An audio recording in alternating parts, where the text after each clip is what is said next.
Good morning, folks, and welcome to the workshop of Armitage Lover.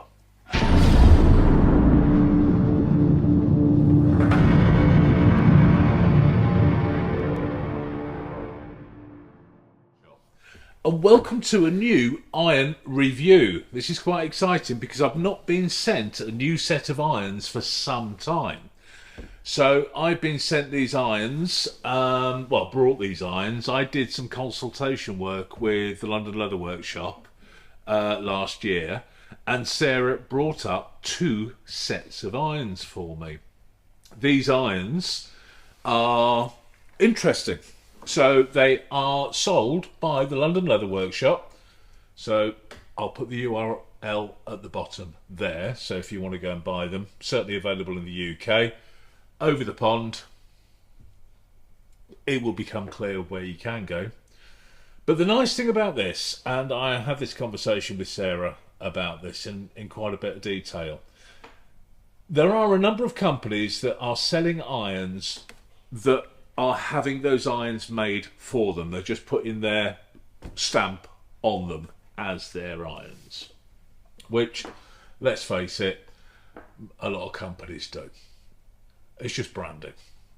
However, Sarah says, well, I'm actually quite happy to say where I got these irons from and who made them.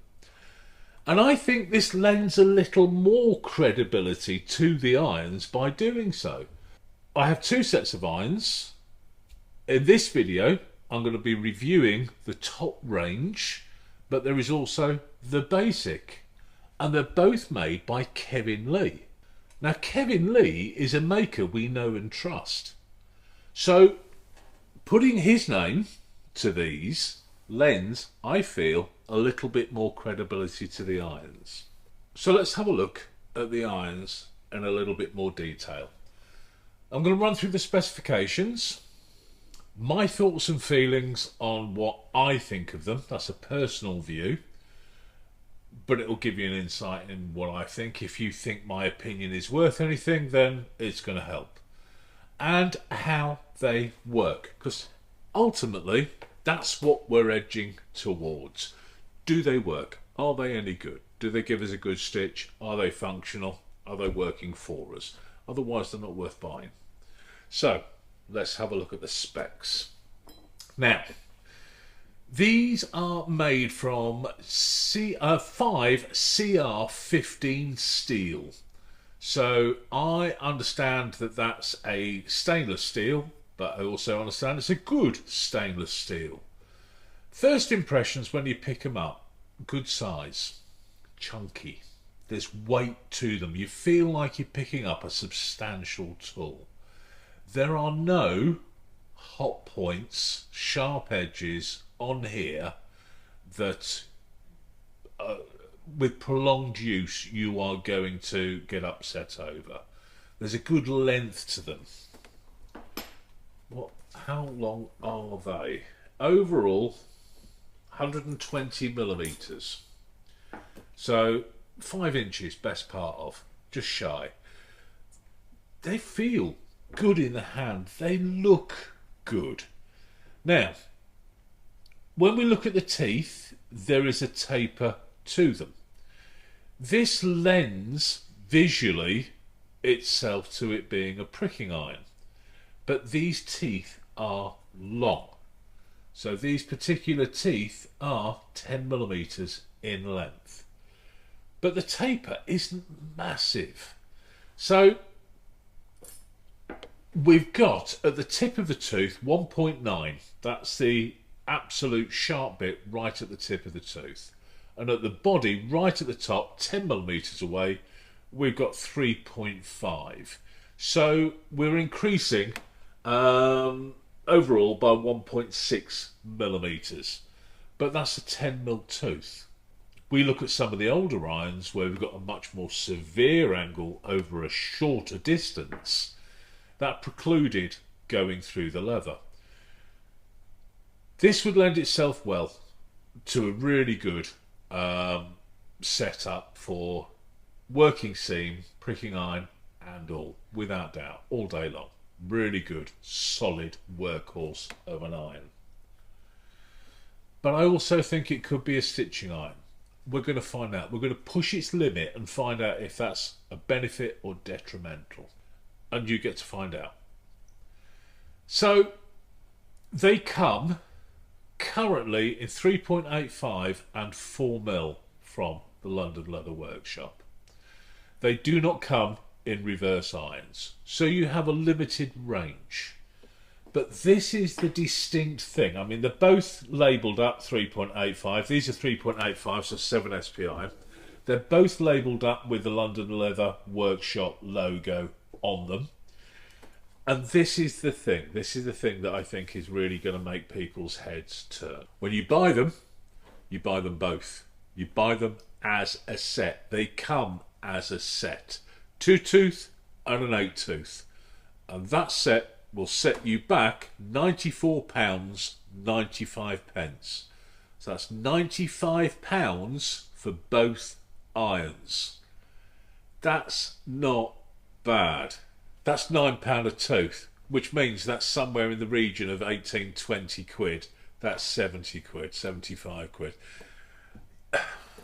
You can't argue with that. It would be very difficult to find one of the premium irons, a single tool alone, under 95 quid. But you're getting a pair. Yes, there are a limited range. No, there are no reverse. But if you are breaking in and you want a workhorse, then this potentially is a credible option. You've got the basic set. So you've got the other video on this channel about the basic irons. If you're just breaking in and you want to wean yourself into it, start with them, 36 quid. But if you've been doing it a while and you think, well, I want a decent iron, I know I can stitch and I know my stitching will improve if I get a decent iron, but I don't have a huge budget, I'm limited on financial resources, perhaps you could stretch to 95 quid because it's a quality tool you're going to achieve. It's not like you're going to use these for a year and then look for another iron. There's a good chance once you buy these you will stay with them. Your only issue with that is with the limited range, you're not expanding your set. It depends your level of OCD. I like a set of the same tool. There are people out there, Sam's one of them. She has absolutely no issue with having a small beveler from one make, next beveler up from another make, next beveler up from another make, and a large beveler from another make with all different handles. She's fine with that. That drives me nuts. I want all my handles, all my tools the same. So that's on you. If you turn around and go, yeah, Nigel, I see that. My OCD is similar to yours, we match. I want all my tools the same. Then you're going to have to look for a tool maker that will give you that. If you are like Sam and you are happy with the eclectic gathering of tools, then you can say, well, I'm going to have a London Leather Workshop set of irons in 7 SPI and I will go for a 10 SPI in a different make and have no issue with that. That's a decision for you to come to. So, 7 SPI, 6 SPI, they're your choices. No reverse irons. The steel has been hardened to a Rockwell hardness of between 55 and 57. So still not the hardest we can go, but harder than most. So we've got a good, robust steel. Now this is the thing. As we come down to the business end of the tool,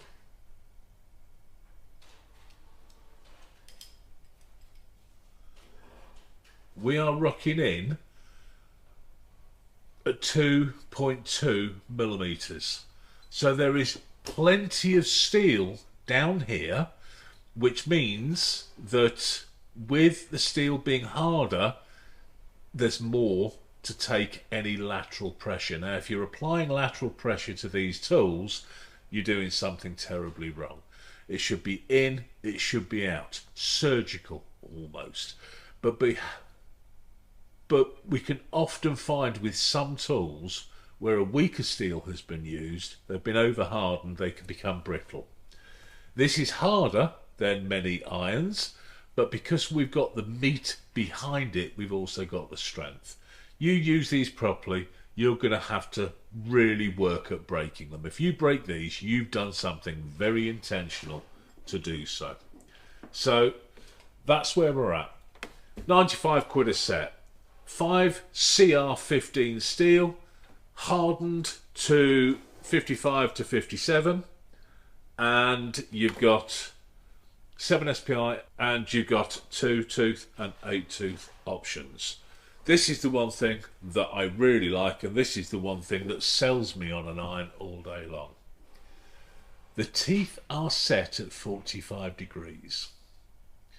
This is going to give us a nice looking stitch. In addition to that, the edge of these teeth are soft. They are not sharp. So if we try and run this down the edge of the leather, it's not catching. It's as smooth as you like. They have been polished, and as a result of that, they're going to sail in and sail out.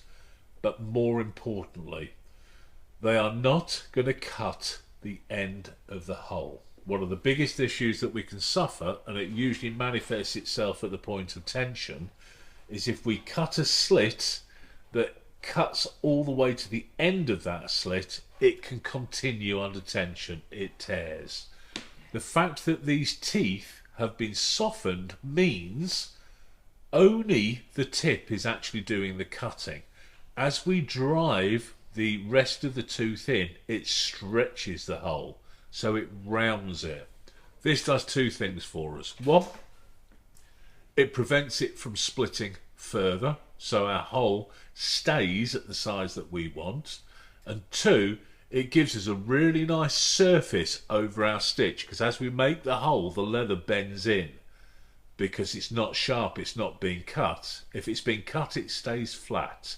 If it's soft and forces in, it bends in, and that gives a really nice rim around the top of the hole, causing the stitch to sit so much better. So there we've got the specs. Thoughts and feelings. I think, to be fair, I've pretty much thrown in my thoughts and feelings. I like the size. I like the weight. They're a good size eye. To me, this size is familiar. It is absolutely not a huge step away from the classic style of stitching or pricking iron that I grew up with back in the 80s when we had Dixon. I mean, we're going back to workshops that I was working in that still have the Timpsons, still have the Bucks, still have the Marples. There was loads of iron makers here in the UK, and those irons were still about. They've all disappeared by now. But it is a size and weight that is reminiscent of those tools, except I think the quality of the steel is quite high. The engineering is awesome. The finishing is great. Again, on either tool, there's no hot spots, there's no sharp bits. You can really hang on to it and feel you can use it all day long. This shoulder's really nice. It's a good distance away, so in placement you feel like you're accurate but intimate with the placement. Solid, nice, good looking, great addition to any tool set. It's a win. And for 95 quid a set, you can't really argue with that. That's not out of many people's budget. In the grand scheme of things, if 95 quid is a stretch for you, given that you've got to buy leather, you've got to buy hardware, have you got a hobby that you really need to be in if you're struggling to spend 95 quid on a set of irons?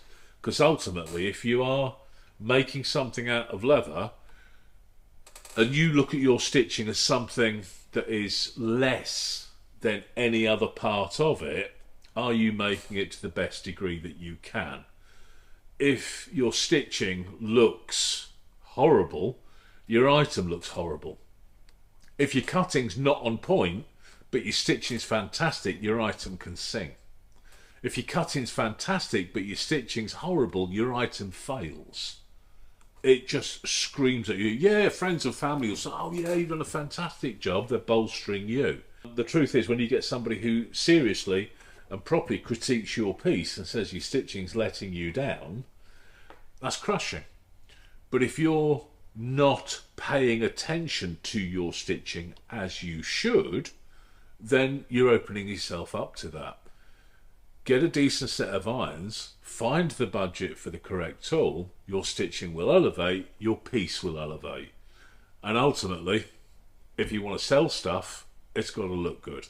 It's got to work. It's got to be functional, fit for purpose. Get the stitching right, that's a huge part of it. Have the right tools, that's a huge part of it as well. So it all cascades forward. What we do here affects what we do there and how it looks. This is 7 SPI. It's a good iron. 6 is also an excellent iron. It's a good sized tooth. I am waffling. I am just finding things to say. You're getting bored. We need to have a look at what it looks like in action. So let's gather some goodies. We've got a piece of leather here. This is, I think, 3.5mm thick shoulder. So this is what we're going to be using to test our irons on. First thing that I'm going to do is run a stitch line down. Now, all I'm going to do in the first instance is just run down this line, pricking. Just lightly. And here, this is speaking volumes to me. What it's speaking to you remains to be seen. But what I'm seeing, if I tap this even lighter, so what I'm beginning to see here is the leather deform. Now that's a good thing, because the tip is hitting the leather. That's the cut. And if we come to the end, that's what we see here. That's the cut. But as we apply more pressure, because the edge of the tool is not sharp, that's pulling the leather into the hole. If it was sharp, it would just slice through and wouldn't force it in. It would just stay flat. But it's not. It's forcing it in. And that's rounding the hole at the top. That's going to give us a beautiful smooth surface, and our thread is going to flow into the hole. It's also telling us in no uncertain terms that when we make this hole bigger, it's not cutting a bigger hole, it's stretching, which means when we take the iron out, the hole will begin to close up again. That is absolutely bob on. Irrelevant of what iron you're using, you need to be sympathetic. So we're going to drive through this leather. We're going to go beyond. Now, if we be using these irons as pricking irons, that's as far as we need to go. We can then use an awl to open those holes up, and we would be fine.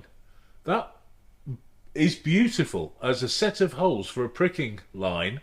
For then using an awl, it's absolutely brilliant. Can't argue with that. It's better than most. I would say that's better than Blanchard. But we are going to test it, because I'm not convinced everybody that would buy this iron would buy it as a pricking iron. They would push it and see if they can prick all the way through, fully piercing the leather. Let's push it. Let's find out. So we're going to be sympathetic to the tool. I've got a block here from Oka in Japan, and it's got a 4mm thick bit of PVC glued to it. So this is very sympathetic to the tool. We're going to put the tool in to the holes that we've already made. We are then going to drive it through the leather. Pull it out, and we're going to have a look at how much steel we've got poking out the back. There we've probably got somewhere in the region of about 2mm. 2mm, just over. Okay, we're going to leave it there for a minute. Now we're not going to zip the iron out. If we zip the iron out, this is where we begin to stress the tool at the end here, and this is what snaps teeth. That's 3.5 mil thick leather. That's tough. If we zip it out, we are using this tooth as a lever, and it's going to lose the battle. Start getting into a harder leather, that is damaging your tool. So we don't pull the iron out of the tool, we push the leather off. Pulling block, often copied, never credited. So can you tell I'm bitter about that? That's the hole that we're getting. Again, we can see the rounding going on at the opening of that hole. We've gone through a good 2 millimeters. Is that hole too big? Absolutely not. Absolutely not. How far can we go? Let's pop it back in. Let's be ridiculous. Don't do this. This is not a good idea. Not recommended. Very, very silly. But there, I've gone through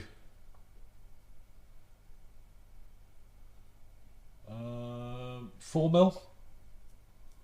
So that's a long way. I've got 3.5 mil thick there, so that's 8.5 mil, and I've got a couple of mil left at the top, if that, 1.5 mil. So too far, too much. But have we damaged the leather? I would suggest not. We look at that, we've got a nice sized hole, but this is the thing, because the edge of the teeth is soft, that hole is stretched, not cut. If we were to tap down, that's immediately taking our hole back to what it should look like. That's what we're expecting. So, albeit it looks like a pricking iron, we can get away with using this as a stitching iron. That has just offered a huge amount of versatility to this tool. Let's open those holes up again, but open it up with 3 mil, not 4 or 2 mil, or there or thereabouts. We want to be making our stitching comfortable. We don't want to be fighting our stitching, because if we are, we get put off. Don't want to do it, it's too hard. And truth is, if you are not producing a working seam, your stitching shouldn't be difficult. If you're making a wallet, a belt or a bag, that's not a working seam. That seam is never going to be put under such duress. It's going to be tested, so it should not be difficult to stitch that. We can therefore open these holes up with a little more enthusiasm, because we know full well the tool is letting the hole close up after, because it's stretching the hole, not cutting it. That has given us a very credible, beautiful looking set of holes. That is comparable to many other high-end irons. Nothing wrong with that at all. Let's see how it stitches. So, we've got our 1.9 millimeter slot, stretched to probably 2.5, maybe 3 millimeters. We've got this beautiful 45-degree angle, something that I favour a lot, because with this style of stitching, I think that 45-degree really helps pop our stitching. And we've got 7 stitches per inch, absolute sweet spot. So I'm using what I think is a really nice thread, is a 0.6 millimeter thread. Now a 0.6, 0.55 really suits this SPI very well. So you choose what you want to choose. Now I'm not going to go into how I'm stitching and what I'm doing. If you want more information on that, there's 4 videos on this channel that cover the saddle stitch modern style in an awful lot of detail. But I think we can see after only 3 stitches, it is really, really beginning to pop. That is looking nice.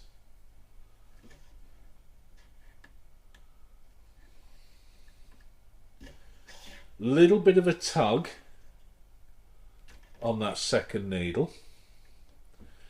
To be fair, I filled the hole with 0.6 millimeters of thread, then put a needle in there. The needle's 0.82 millimeters. The thread is going through the eye of the needle twice, so at that eye there's a 2 millimeter bulk plus a 0.6, so there's over 3.5 millimeters of bulk in a hole that is just about 3 millimeters. Yet there's going to be a little bit of resistance on that second pull, but it's nothing that is going to cause me to stop stitching or be unhappy about doing it for hours. I don't think I need to stitch all of these holes. I think in the grand scheme of things we are seeing the result incredibly quickly. Another win for Kevin Lee and his tools, and a solid win for Sarah at the London Leather Workshop. She's chosen a good iron to stock, an iron that I think when she teaches her students and sells to her customers, they'll be walking away with an iron they're happy with. They're going to be walking away with an iron that can stay with them for many years. It's solid, well made, quality materials, finished beautifully, that polishing of the teeth, and absolutely no sharp bits beyond the tip, and tip alone is lending itself well to making an absolutely perfect hole, which in turn is lending itself well to presenting a beautiful row of stitches like so. So I'm going to call this my last one. I'm going to take it off the clam, snip the threads, tap down, and we'll have a look at what our stitching looks like properly. So there we are. That's our stitching set at 7 stitches per inch. I gave it a good tug with the tension. We look at the back, and it's always going to be on a single layer of leather with the holes made from one side a little flatter, but it is actually really consistent. Yes, it's flatter, but it's consistently flat. If we were to introduce a second row or a second piece of leather and pre-prick from the other side, we know guaranteed from that we could see we are going to get a perfect stitch on both sides. It's not looking its best. We want to close the holes down. We want to flatten the thread because this is braided polyester, so it loses its vibrancy when it's under tension, and I have given it a little bit more tension to see what these holes come out like. So we're going to tap down with a dome-headed hammer, and that is where we're going to see our stitching in its absolute best light. Just one strike, you can see the colour difference and the angles pop. This toss you hear from people saying, you don't want to be tapping down. Well, that's what you're missing out on if you don't. There's nothing wrong with that. That's a beautiful row of stitching. That could have been done with any set of irons here in the workshop, of which there are a few. I'm happy with that. You should be happy with that. The hole that it produces is evidently going to lend itself well to a good quality stitch, and as a result it does. That stitching is gorgeous. So that is the top range stitching iron from the London Leather Workshop, made for them by Kevin Lee. They've got it marked up as a chisel. Get rid of that, it's not a chisel, that's for taking bits of wood out of other bits of wood. It's for making holes in wood with for locks and hinges and like. It's an iron. It's a pricking iron. Its proper name is a pricking iron, but it can be used as a stitching iron. It can be used for the contemporary style of stitching, which is not a working seam. it can also be used for the traditional style of stitching that is a working seam in conjunction with an awl. It's a versatile tool. It's good steel, good size, good fit, good finish, good presentation. It's effective, it works. And for 95 quid, you get a 2-tooth and an 8-tooth. Yes, there's a limiting range, but ultimately 99% of people on the planet stitching leather are stitching within that range. 99% of those people stitching in that range are going to remain in that range. There are very few people that will go, I want 12 stitches per inch for this. It's unlikely it's going to happen. It can happen, absolutely, but it's not as frequent as you would imagine. People go for it and go, oh, I'll stitch that 12 stitches per inch. You can't see the stitching anymore. It's if you're stitching something by hand, you can go too fine and you don't appreciate the effort that somebody's put into it because you can no longer see it. It's so fine it blends as part of it, and the stitching to an extent disappears. But stitching by hand, do we not want to celebrate that? Do we not want people to see the stitching? And you start doing it at 7, maybe 8 stitches per inch, maybe at a 0.45 thread. You've actually got quite a nice delicate thread there. How fine do you want to go realistically? I think given the fact that we've got 8 and 7 SPI, is it 8 and 7 or 7 and 6? It is it's 7 and 6. So there's your versatility. It's 8 in the basic. So 7 is the finest they do, but you use a finer thread on that, it's going to look nice. Yes, I could stretch out the video by doing a load of different threads, and that might be a separate video, actually thinking about it, because that would be a really good idea. And maybe I will choose this iron amongst others to demonstrate that. But I'm done. I've waffled enough. If you got to the end of this, well done. If you've enjoyed it, hit like and subscribe. If you've got a burning question, and it's a detailed question, do send me an email rather than a comment below. But if you've got an observation, throw a comment down. If you've got a set that you like, tell the world what you think of them. Until then, until the next one. Or if you've got irons that you want me to review, get in touch. But until then, folks, take care.